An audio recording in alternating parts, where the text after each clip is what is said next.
We should be good. Good to go. Okay, I'd like to call this meeting to order. Would everyone please join me for the Pledge of Allegiance?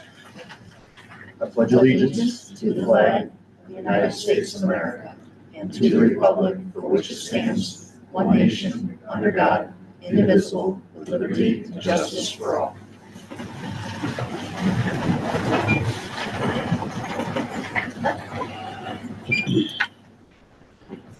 Okay, first order of business we have is the approval of the October 1st minutes. Any discussion on those? Make a motion. Second. Motion and second. All those in favor signify by saying aye. Aye. Opposed? Those are approved. Next, we have the approval of the CSE, CPSE recommendations. Make a motion. Second. And motion second. Any further discussion on those? We have to be an exec, so all those in favor signify by saying aye. Aye. Opposed? Those are approved. Next, we are up to public comment. Anyone here for public comment? Okay, so we have a large group with us here tonight. We'll know why. New introduction of staff, as well as we have a lot of government students. Can we just show of hands how many government students we have? Hope you have enough cake. Well, welcome. Thank you for coming. And now we're up to our new faculty introduction. Okay, well, we'll turn that over to, I think, it's everybody but one. So let's start with Melanie first. If you want to introduce Adriana, please. Or introduce her mentor. So I have Teresa Walton here tonight to introduce her mentee. I had to write it down. So, I'd like to introduce Adriana Ruthberg, who has taken Lori Couture's place as a long-term sub in the UPK through 5th grade elementary art position. She may look familiar to some of you since she volunteered and substituted at Townsend since 2017. She also helped Lori when she set up her art show for the last 6 years. She, in addition, covered as a long-term sub in the library position at Townsend during the 22-23 school year.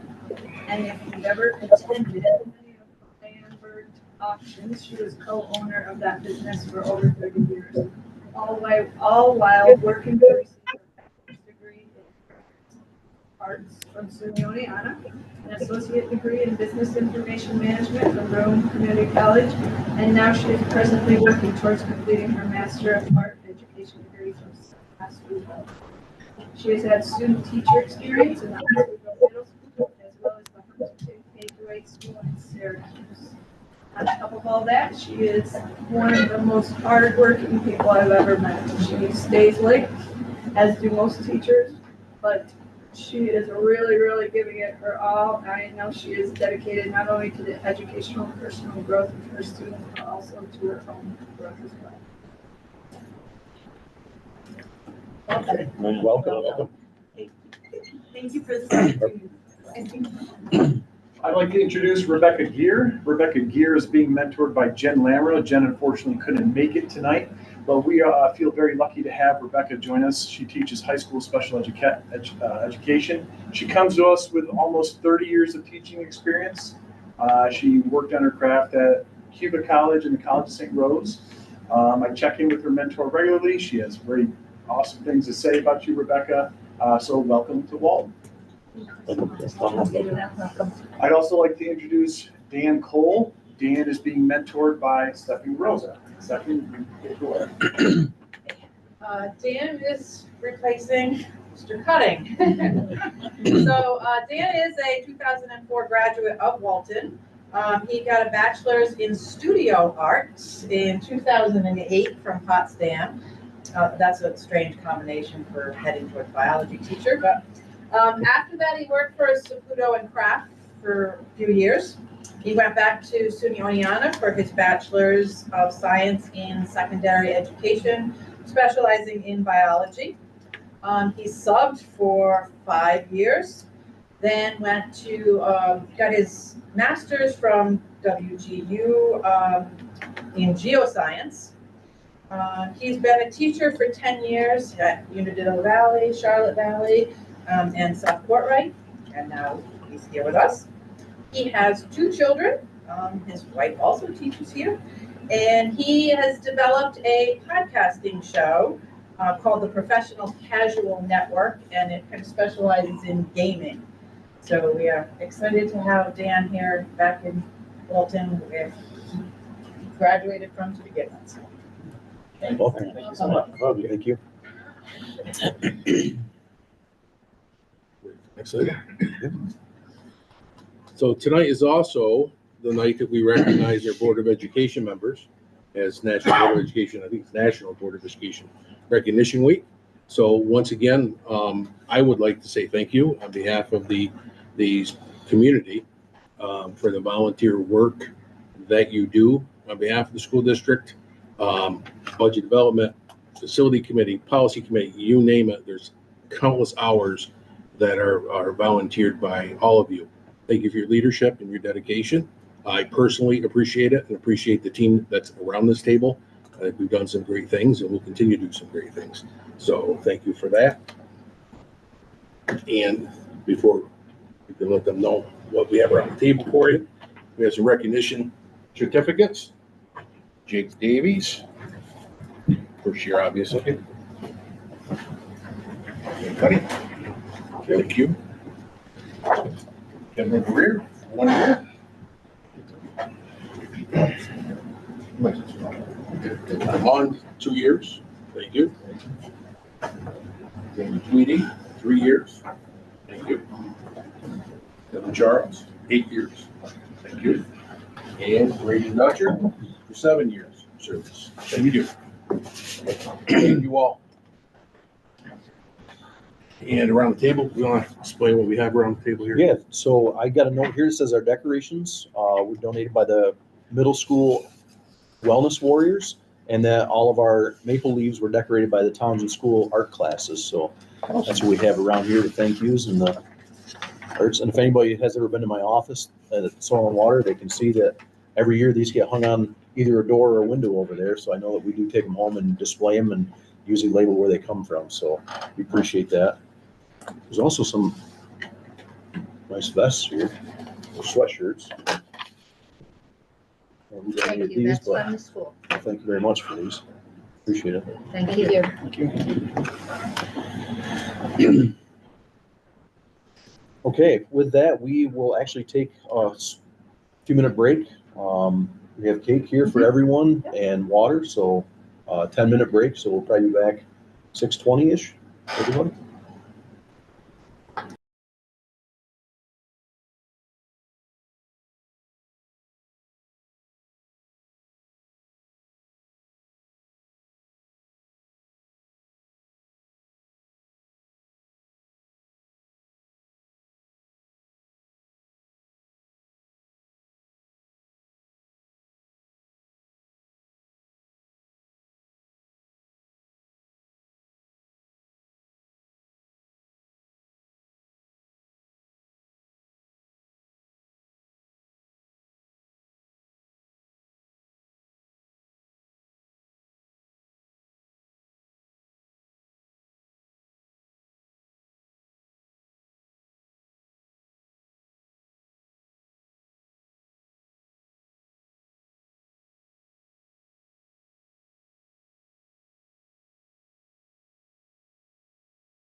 Good. Okay. Okay, thank you. We'll return to our regular session. All our faculty that were introduced can be excused. Nobody had cake here, so everybody has to stay for the rest of the meeting, unfortunately, so. Okay, next we'll start, our first presentation is the NYSERDA bus electrification study. Energy audit. That was my mistake. Okay, the energy audit, my fault. The NYSERDA energy audit study, not the electrification bus study. Thank you.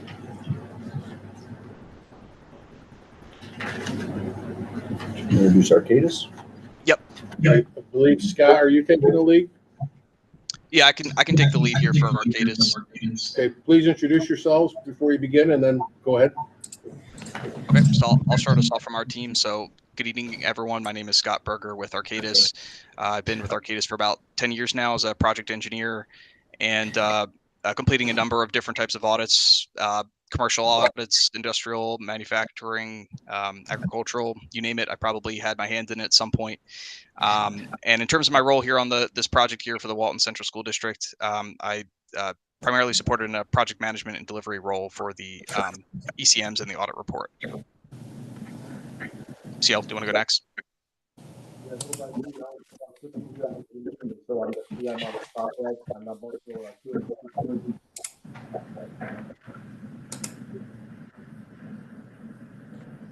CL, I don't think we could hear. I could not hear you very well. I don't know if it was the same for the folks in the boardroom too. It was. Okay.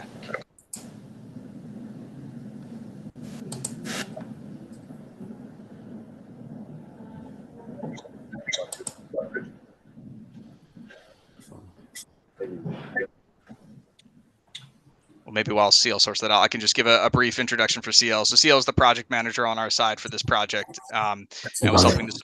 Oh, I think we just heard you. Hear me okay? All right. Yes, I go by CL, about 16 years in the industry. Joined Arcadis about a year ago. So I'm the PM on this project. I'm also the QA/QC person. I work with Rich on the calculation and cost estimate. And Rich. Hi, sorry, I can't get my camera working. There's something going on with the browser. But anyway, I'm Rich Rudeshauser. I conducted the site audit. I worked with CL and Scott to generate the report that you have. I've been in the industry 16 years also, but I have a long, like about 20 years in power generation. So I've got a long time industry adjacent.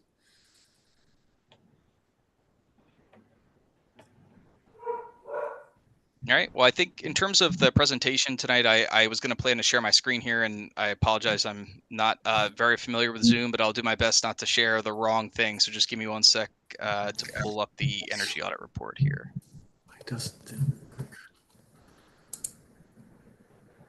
Okay. Hopefully you all see a PDF version of the front cover of the report. Yes. So, first off, what I'm going to try to do is just provide a little bit of background about the NYSERDA Clean Green Schools program itself, and then kind of talk through a little bit of a high-level discussion around the content and layout of the report, just to give a little bit of background information about what the contents are, what the level of detail is, and what we evaluated as part of the energy audits. And then I will turn it over to Rich to complete the actual discussion of some of the ECMs, or the energy conservation measures, that we evaluated as part of the audit process itself. So I guess before we dive into the report details, like I said, I just want to provide a little background on the NYSERDA Clean Green Schools initiative that provided the funding to complete the energy audit, and obviously the report that we're presenting here tonight. So NYSERDA's Clean Green Schools initiative is a program developed to provide funding or assistance to public schools. And the program itself has multiple components or multiple tracks, but we completed the audit under the track 1, the planning track. And essentially the planning track is just in place to help provide support services such as energy audits, energy studies, and to promote clean, or to promote energy reductions and environmental sustainability, decarbonization, things like that. And so as a result of this report going through the Clean Green Schools initiative, that means that this report's not only reviewed by the school district, but also by NYSERDA as well in parallel. So we actually just received comments today from NYSERDA on the draft report that we'll be looking to incorporate into the report. But obviously what we're presenting tonight is just a draft, and it may change a little bit depending on, when we're able to get those comments addressed by NYSERDA. That said, the comments that we did receive were pretty minor. So for the most part, what you see tonight will be, I'm not anticipating any significant changes from what we discuss here today.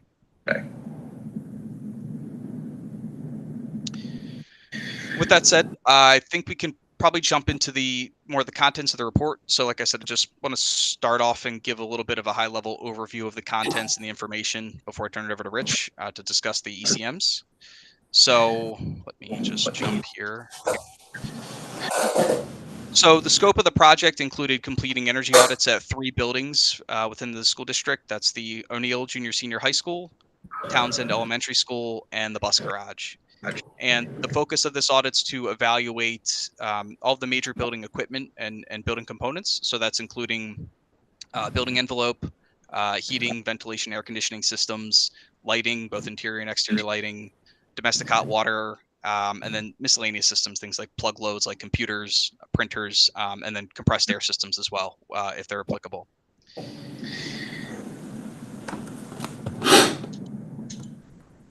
So in terms of the overall layout of the report, I'll just kind of step through the process. It's a long report.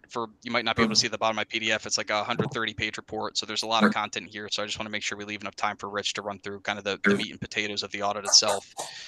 But the general layout of the report starts with the section 1, where we provide some backgrounds and detail on each of the buildings that we took a look at.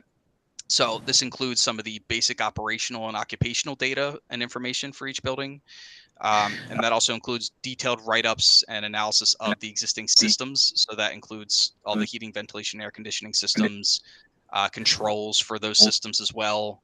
The building envelopes, so things like windows, doors, walls, roof, all that as well. Interior and exterior lighting, domestic hot water systems, and then, like I said, miscellaneous, which is kind of a catch-all for any of the systems that really don't fall into these major components here. So we looked at that for each one of the 3 buildings that were included within the scope of the audit.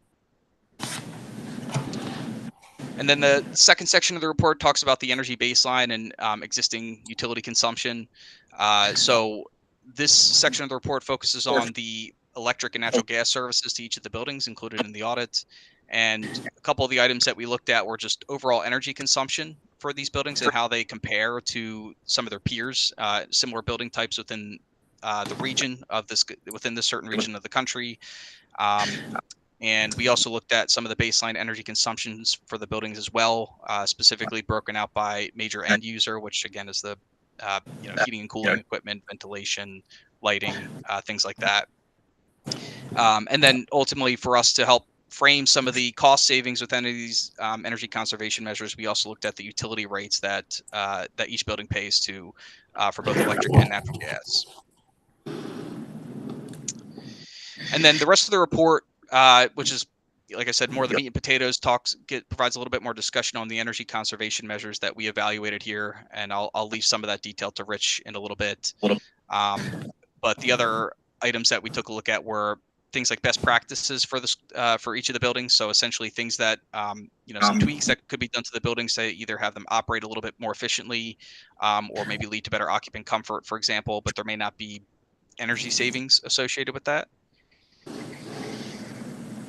And then also what we call potential strategic opportunities, which are kind of outside the typical energy audit scope, but we're looking at certain items that are supporting the state's movement toward electrification and decarbonization. So that's looking at things like EV charging stations or electric vehicle charging stations, and then decarbonization and carbon management of fossil fuel using systems. So essentially ways that we can transition fossil fuel using equipment and buildings that use fossil fuels over to electric systems.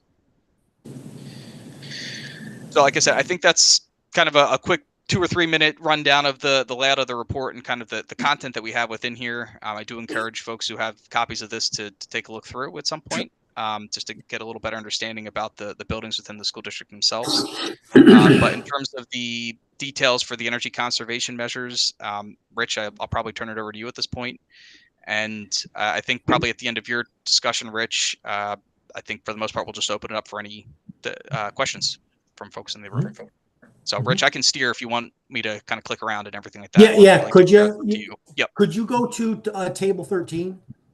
Sure. I think that's the easiest way to go through. Let's do this. There we go. So the ECMs are energy conservation measures. They were selected based on what I saw during the site walk and discussions with the site personnel. In general, they fall into 4 broad categories: lighting, heating, building envelope, which is kind of a subcategory of heating, and other. Other can include almost anything. But in general, all the measures here have energy-related savings. Sometimes they're thermal, sometimes they're electric, sometimes they're both. You can see them in the 2 columns, electric and natural gas savings. And there's an associated cost and a simple payback associated with that as well. There's also recommended and not recommended measures. Not recommended measures have higher simple payback, and simple payback is just cost divided by the savings. And the recommended measures have a lower simple payback. That doesn't mean you shouldn't do a not recommended measure. It just means that it doesn't have as appealing a payback. You may need to perform that measure for some other goal. All those things said, I'd like to just step down through and answer all your questions at the end. I'm just going to give a real brief description of each of these, and when we start to hit the repeating ones, I'm just going to skip over them because there's a lot of similarities between the 3 buildings. So the first one is install weather stripping for man doors and overhead doors. Most of your doors are actually in pretty good shape. They've been replaced in recent projects, but a few still need new weather stripping. Weather stripping separates the outside environment from the inside environment and reduces the amount of air conditioning, whether that's heating or cooling, you need to do. Seal the roof wall interface. Specifically, this is referring to the middle school wing, which was reported to have significant air infiltration issues. And sealing the roof wall interface is exactly what it sounds like, where the roof meets the wall. There's supposed to be fiberglass insulation tucked in there during original construction. However, that insulation gets pushed out by the wind, can get pulled out by pests. So we recommend you seal it with insulating foam. Sealing around air intakes for unit ventilators. This is also in the middle school wing. It looked like there's a gasket around where the air intake is for the unit ventilators, and it looks like they've just degraded with time. So if the unit ventilators are going to be replaced, you'll get a new gasket, but until then, you can seal it with either a new gasket or spray foam. Seal roof curbs for exhaust fans. This is where the exhaust fan duct penetrates the roof. There's usually approximately a 1/2 to 1/4 inch gap. And that gap stays there because even though the damper closes on the fan, there's a gap around that duct that lets air from the ceiling spaces escape or air to come in, depending on which way the pressure is. All that is unconditioned air that requires you to heat or cool it to bring the spaces back to set point temperatures. Replace exterior windows on connector hallways. During the site walk, I noted several windows had etching, which indicates that the seals have failed on them. If the seals have failed, that also means they're not insulating as well because there's supposed to be a low conduction argon gas in there. So a new window will improve the insulation value and then therefore require less heat for the building. Insulate underneath the cafeteria roof. While we were there, we talked about how hot it gets in the cafeteria when the sun is shining on it. And part of that is the roof is conducting a lot of heat through above the hung lighting clouds that are there. So an additional layer of insulation will cut down on that. It will also improve or reduce heat loss during the winter. Implement demand control ventilations for gyms, odds, cafeterias, and any other large spaces. Demand control ventilation uses a carbon dioxide sensor in the space, and carbon dioxide is a proxy for occupancy. The higher the carbon dioxide level, the higher the occupancy. The higher the occupancy you have, the more outdoor air you need to provide adequate ventilation. However, those spaces are not occupied continuously during the school day. They have low occupancy times and no occupancy times. So this CO2 sensor will shut the outdoor air intake most of the way and reduce the amount of outdoor air brought into the space, which means you're heating and cooling less outdoor air and saving energy on that. Implement optimum start for air handlers. Optimum start is a sequence that instead of starting everything at one time, let's say 5 a.m. For a 7 a.m. Occupied time in the building, that 2 hours gives you enough warm-up time or ensures warm-up time. You don't always need 2 hours to warm up the building or cool down the building. Sometimes you only need 10 minutes or 15 minutes, depending on the season, right? So this optimum start takes that outdoor air temperature and the indoor air temperature into account and will adjust based on what the temperature delta is and add or subtract time for the startup. Install variable frequency drives for heating hot water and chill water pumps and replace three-way valves with two-way control valves and control pumps based on load. Three-way valves and constant speed pumps are what you have now, and the pumps run at one speed. If you replace the three-way valves with two-way valves, that actually reduces the flow requirements in the system. And if you reduce the flow requirement out in the system, you can reduce it at the pump. Reducing it at the pump enables us to leverage the fan and pump laws, which vary the power input required for the pump according to the cube of the speed of the pump. So cutting the speed in half actually reduces your power to 1/8 of the 100% speed, so that it can save a great deal of energy.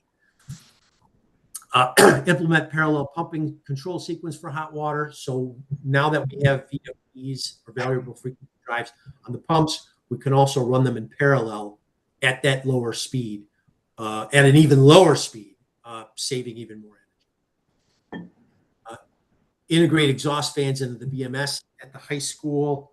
We talked about there's one wing that's got 5 or 6 fans that are not on the BMS.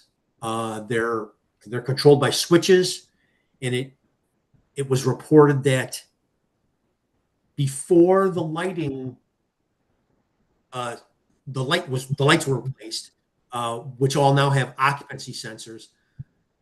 The custodians would go into this closet and shut off the lights, and they would shut off the fans at the same time. Well, the lights are now all automatic, so nobody goes in the closet to shut off the fans anymore. So we should put those fans in the BMS and put them on a schedule. Implement hot water reset controls. This varies the output temperature of the boiler hot water system with outdoor air temperature. The higher the outdoor air temperature, the less heating hot water you need to maintain space comfort. And the less hot water, the lower the hot water temperature is, the less input energy you need from the boiler. So that's the energy savings. Replace, now we're into 3 options for replacing boilers, each one more efficient than the last. Your existing boilers are condensing at the high school. They're condensing boilers, so they're fairly efficient. Replacing them with electric boilers or adding supplemental electric boilers will improve the efficiency to near 100% and greatly reduce the natural gas usage. Excuse me. The next option is fully electrify the hot water and chilled water system with heat pumps. These would be air source heat pumps, and you can heat and cool the entire building with this type of setup. I'm just going to note the not recommended here because they have very high paybacks due to the high cost of these measures, the boiler measures in particular. And then the third option is actually 13C is kind of part of 13B, because 13B, the actual recommendation is to electrify part of the heating and chilled water, or part of the chilled water. I apologize. Electrify part of the hot water system load, leverage that for chilled water. And then the third option replaces the air-cooled chillers with new, more efficient chillers to pick up the rest of that cooling load. ECM 14, replace unit ventilators with variable refrigerant flow or heat pumps. In the high school wing, the high school classroom wing, I apologize. The classrooms are heated and cooled with unit ventilators. Unit ventilators all have condensing units on the roof for cooling. Operating this type of system, it does heat and cool adequately, but it can be done more efficiently if we put in a VRF. A VRF is a variable refrigerant flow condenser, where more than one unit ventilator can be connected to the condenser, and the condenser fan and varies speed with how much refrigerant load there actually is, and which enables much higher efficiencies. That again, that's another high simple payback item. I just wanted to note that if those are up for consideration for replacement, this could be an option. Install a heat recovery system on the air handler serving the gym. This could actually be implemented in other places, but the gym was a really good candidate because the outdoor air intake and the exhaust air are right next to each other. By transferring heat from the exhaust air into the incoming outdoor air, you're reducing the heat load required from the heating coil, which saves energy back at the boiler. Replace natural gas-fired kitchen equipment with more efficient electric alternatives. This was part of the NYSERDA study requirements. Your kitchen equipment is currently natural gas-fired, and we looked at what it would take to replace with electric equivalents. So it's basically the same equipment. It's just electric heat source instead of natural gas. Hey, Rich, let me chime in. So yeah. We only finished 16 measures. We have another 20 measures to kind of present. I'm sure not everybody in the room are engineers, so we want to keep it in the high level. So I know the meeting is sort of scheduled until 7 o'clock. I would rather just engage some feedbacks and comments from the room rather than just going through the ECMs line by line. And I agree, because now they start to repeat.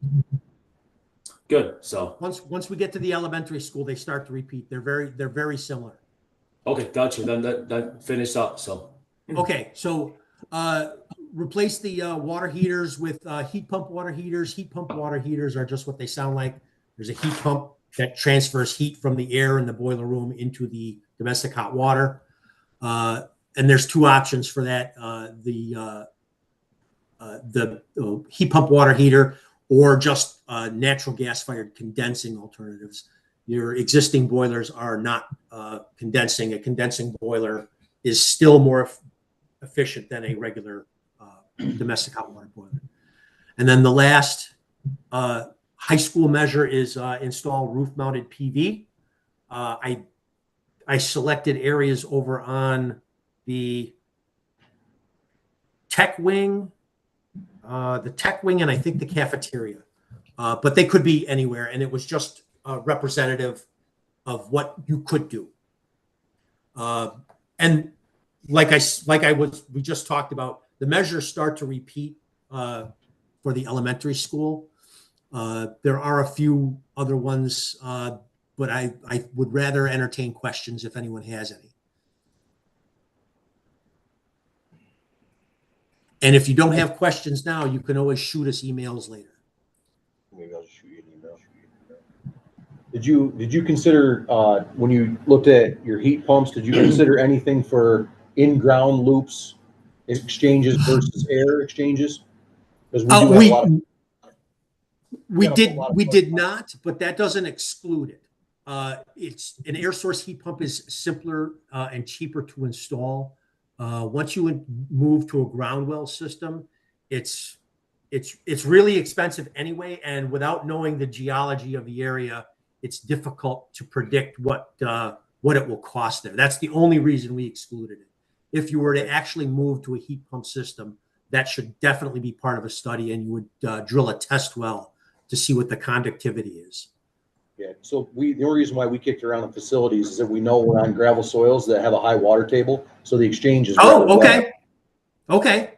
We'll send emails on that and go back and forth so that everybody's not waiting on that. Yeah, if you have a high water table and gravelly soils, I believe that's a very good candidate. Yeah. Okay. Anybody else have any questions so far?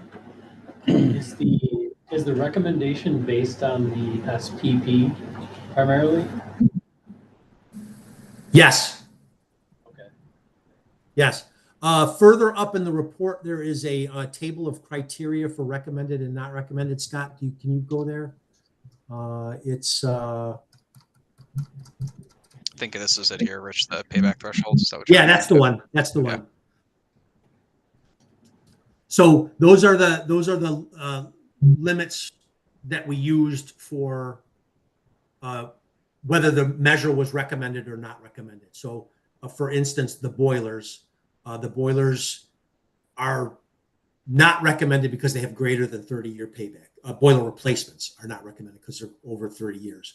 That said, that's entirely up to you. You know, if you have equipment that you need to replace anyway, that's the time to consider things like that. Yeah, just to clarify, these thresholds are set by NYSERDA through their programs. So these payback thresholds that you see here are based on that. Thanks, Scott. Is there a prioritization that you would be completing as well for the recommendations? I apologize. Could you say that again? Is there a prioritization of the recommended measures?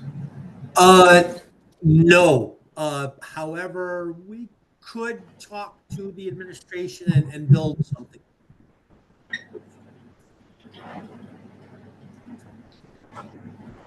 Yeah, that would be if I may chime in, so that would be a part of perhaps energy master planning. So for now, it's a OSHRI level 2, which means a comprehensive, building level energy audits. So when talking about implementation sequence, different measures will interacting with each other. Say if you're going to replace a boiler, if you're going to do the wedge stripping, the building insulation, you probably doesn't need a big boiler anymore. You need a smaller boiler, but that part is not included in current scope. But if you went to a smaller boiler, wouldn't that make the boiler run harder or more closer to 100% capacity? Not if you have previously reduced the heat load of the building. Well, I'm sorry. They're assuming they reduce the heat load in the building by sealing things up first and then resize the boiler based on that new loss. Right.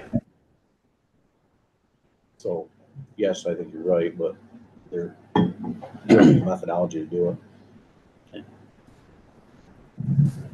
Okay, any other feedback from us? I just have it. I don't know if you're going to present anything else in the report, but there was information there about solar panels.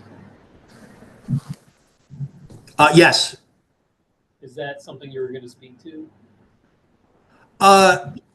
Yeah, actually, Scott, could you scroll down to the solar? Yeah, sorry if I It make doesn't everybody matter which sick by building. scrolling down here, but let me just quick. I think it was ECM 18.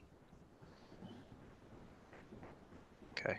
Hopefully nobody is really sick after all that scrolling. Go ahead, Rich. So again, this is not meant to be a design. This is only meant to be representative of the potential, or some potential at the building. These are easy places to install it. The roof is large, open, and in good condition. You have minimal shading here. Hold on, I could go. I have the report open too, and I can go there. Oh, do you want me to zoom out a little bit, Rich? If you want to, I can zoom out. I was just trying to make sure folks could see the location. So I had a total capacity of 166 kilowatts with those two locations combined, which will generate about 200,000 kilowatt hours a year. And that's based on your actual location.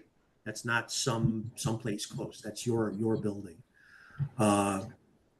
The only not the drawbacks, but the issues with installing solar are you have to get your utility involved because there's an interconnection.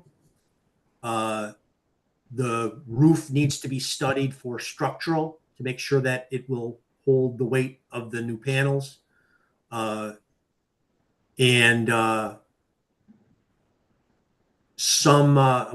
This system isn't big enough to interfere with your overall demand, so that wouldn't be an issue. But just those two issues are the main design hurdles to cross.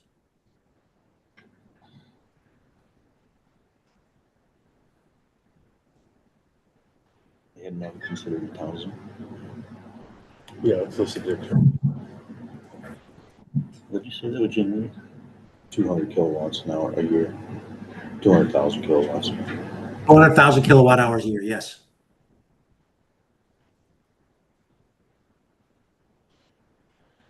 And the system at the elementary school is somewhat smaller because there's a little bit less roof area available. So Scott, next steps on this. So energy study is done. What's the next step in the NYSERDA? Because the next step is an application, correct? So the next step for the audit here is that we'll work to incorporate the comments from NYSERDA and revise the report based on that. And we've already received some of the comments from you folks as well. So we'll make sure that those are updated at the same time. In terms of next steps, when you say application, can you give me a little bit more information? You mean like for funding, for additional funding, or I guess what are you specifically? What are you looking for? Correct. NYSERDA. So I'm not entirely certain what the next step would be for additional funding for any projects that you want to move forward. What I would recommend is, and I think you have his contact information, but Jake Grabiner's contact information from NYSERDA, I think would be a good person to touch base with regarding kind of next steps for these are the measures we want to move forward with. What are the next steps? How do we get funding? Are there other programs available to pursue that funding for those types of measures, that kind of thing. So if you don't have Jake's contact info, I'm happy to share it with you on the side. Okay, thank you. Okay. Okay.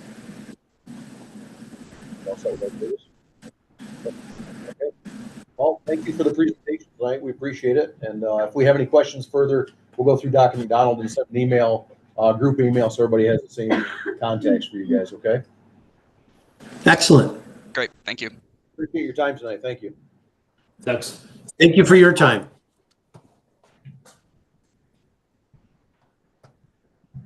We can mute them.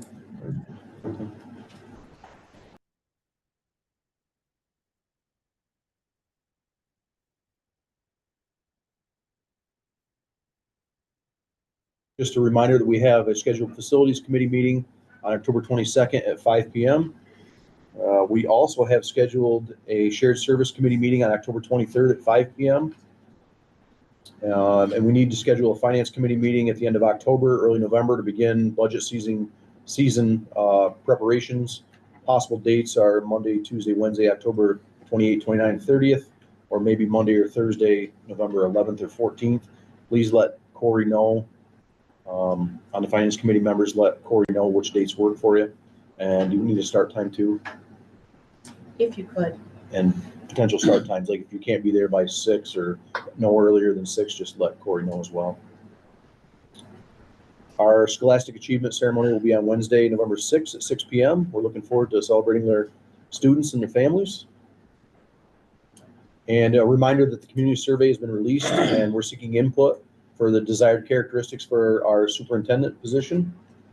And the survey closes on Friday, October the 18th. It's this Friday. And we ask our school community to take a moment to participate if you haven't yet. All superintendent position applications are due back to Mr. Rulo at DCMO BOCES by November 1st.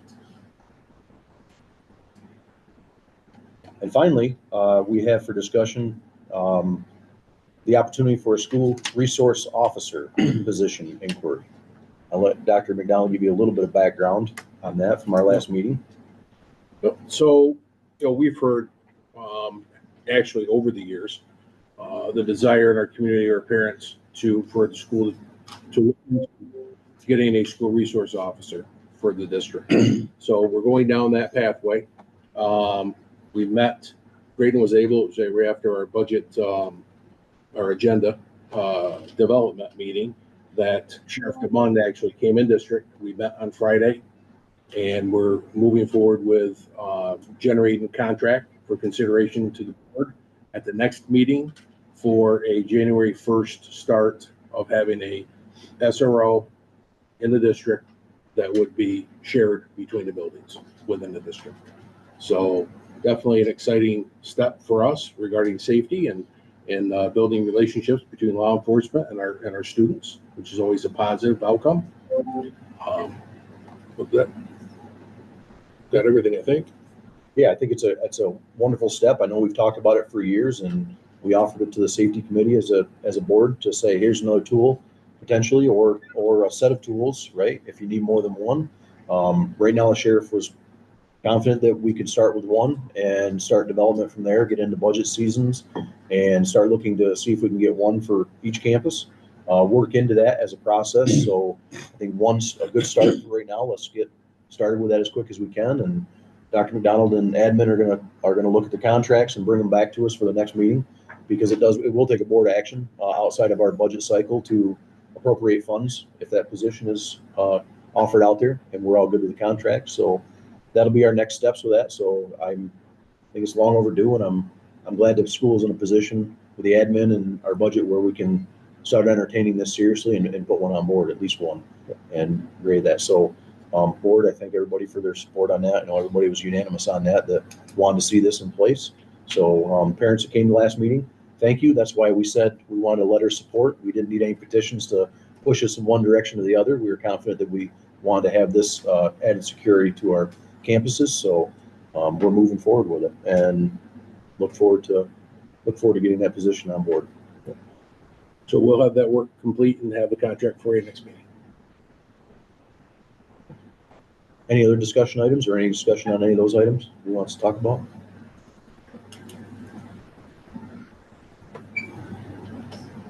Okay, correspondence? We do not have anything. New agenda items? No agenda items. Okay. We'll move on to our consent agenda. Does anybody have a desire to pull any one of those or discuss any of those individually or as a whole for the agenda, for the consent agenda? I would like to talk about the sports medicine program. Okay. Just understanding what happened there. There's a big change in the contract amount. Correct. No. Same program. I talked to the gentleman, our on-site person who's been doing this for years. I talked to him personally, and regional superintendents have had a conversation. They upped it to getting closer to actual cost. For years, that was a $250 a year none of us understood how they did that so cheap. Now, if you do the math on it, it's approximately $46 an hour to have that specialist here. So it's definitely well worth the money. He does a lot to help our kids on site for assessment and also giving training tips and PT tips as well. So, but given the fact that the cost now is, $5,800 per year, there's other options. And I've already had a meeting. I had a meeting last week with the CEO of UHS and others, and we're looking to see what our options are, working with our neighbor and with our medical director to expand and grow that service to be even better for our students. So more to come on that, but that's we've already begun the process of exploring options. So, okay. Yep. Any other discussion on any of the other items? Kevin, do you wish to pull that for an individual vote on that or keep it in the consent? Okay. No further discussion. I'd entertain a motion to approve the consent agenda. Make the motion. Second. Motion seconded. Any further discussion? All those in favor signify by saying aye. Aye. Opposed? Consent agenda is carried. Next, we have the approval of the correction action plan.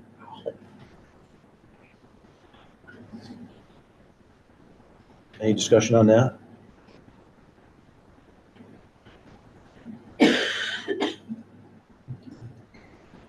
I'll move it. Motion second. Any further discussion on approval of the correction action plan? All those in favor signify by saying aye. Aye. Opposed? That is approved. Next, we have the approval of the extra classroom corrective action plan, excuse me. Any discussion on that? I'll make the motion. Second. Motion second to approve. All those in favor signify by saying aye. Aye. Opposed? That is carried. Next, we have the adoption of Links 26 plan. Any discussion on that?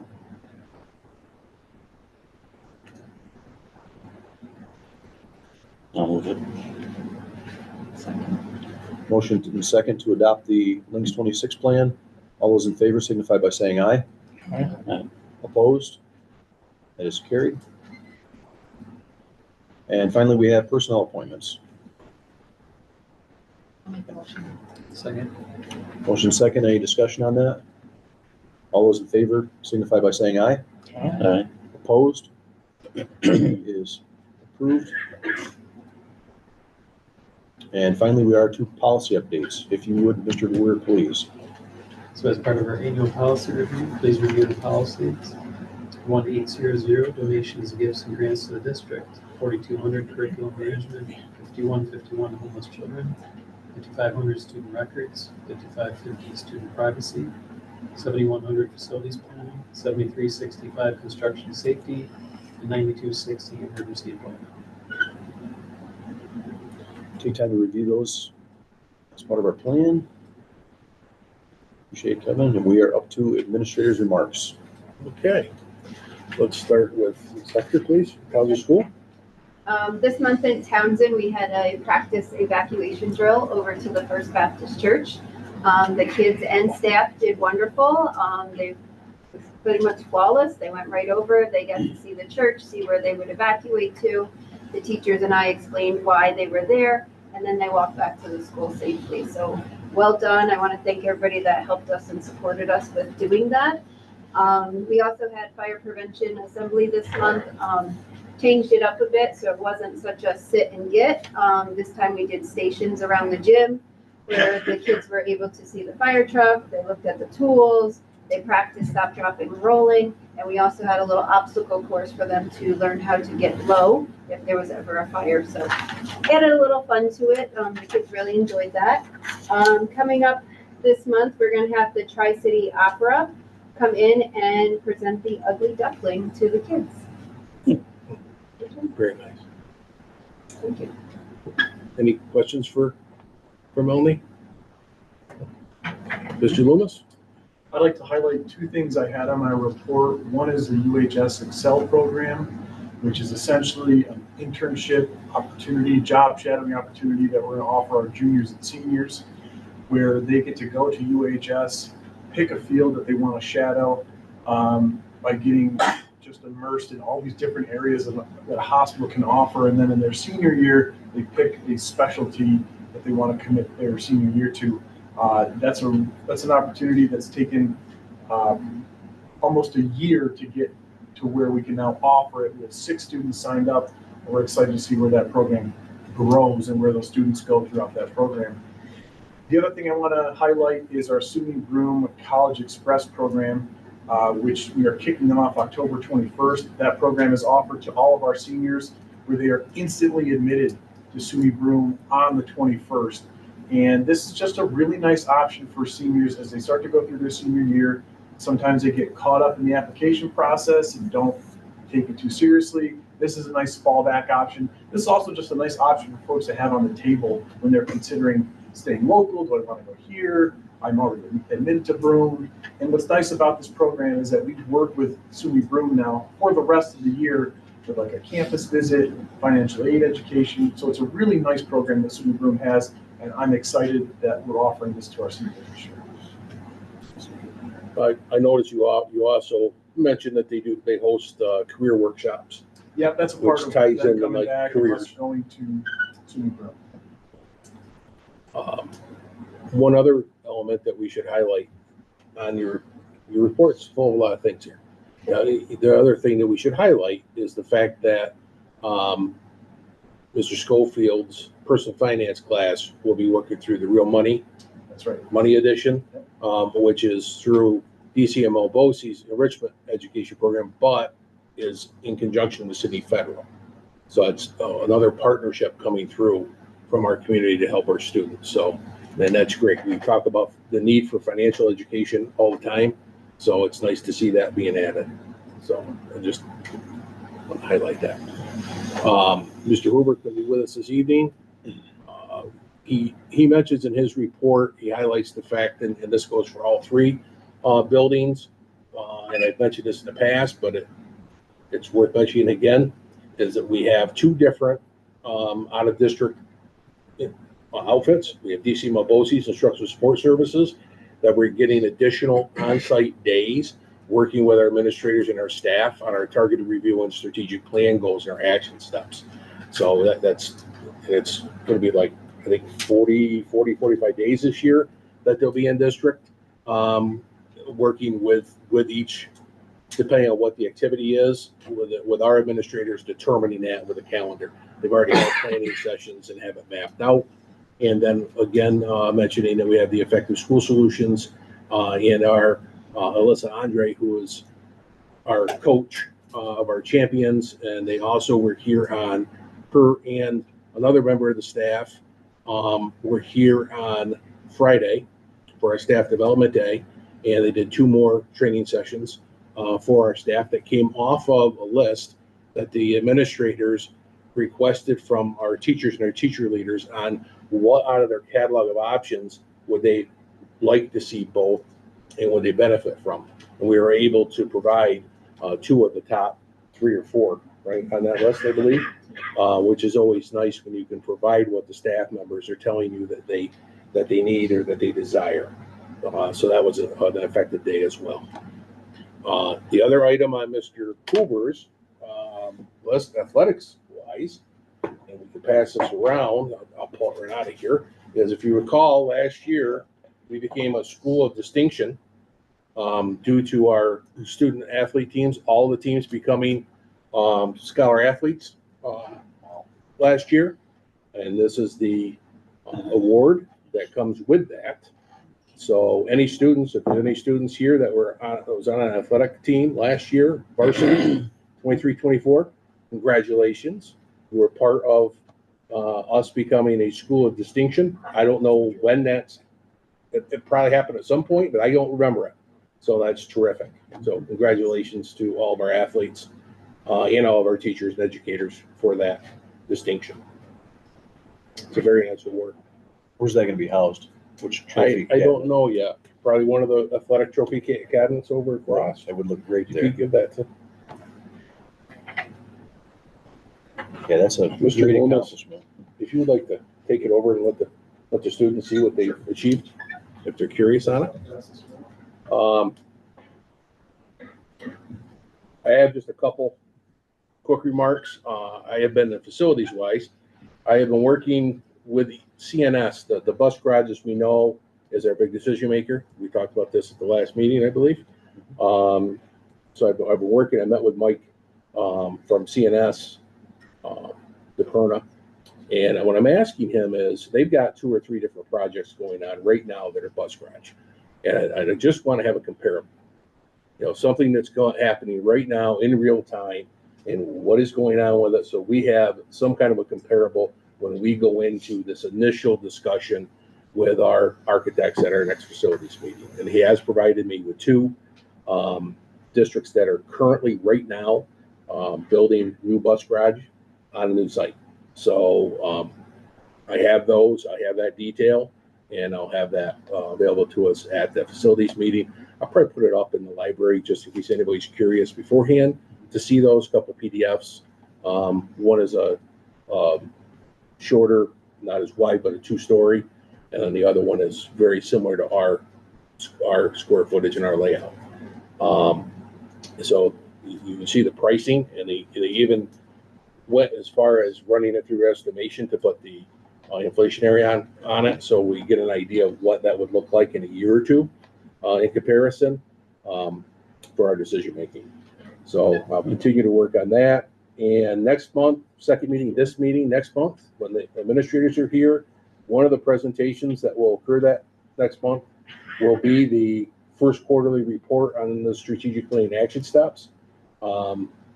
Each building has a document where they're tracking their progress. That'll be up to date. We'll provide PDFs of that document. They'll give you a summary, give you some highlights, and then we'll take any questions that you may have at that time. So as you recall, in the master plan, we set dates. So not like quarterly and then you get pushed around. Like last year, I had the goal of quarterly, we didn't get there. This year we have dates. It's going to happen in November. It's going to happen in this month. It's going to happen this month. The administrators are planning accordingly, and we'll go from there. So that's already set for the agenda. Corey's got it locked, and which means it's got to be produced. So, okay. Other than that, that's all I have. Good.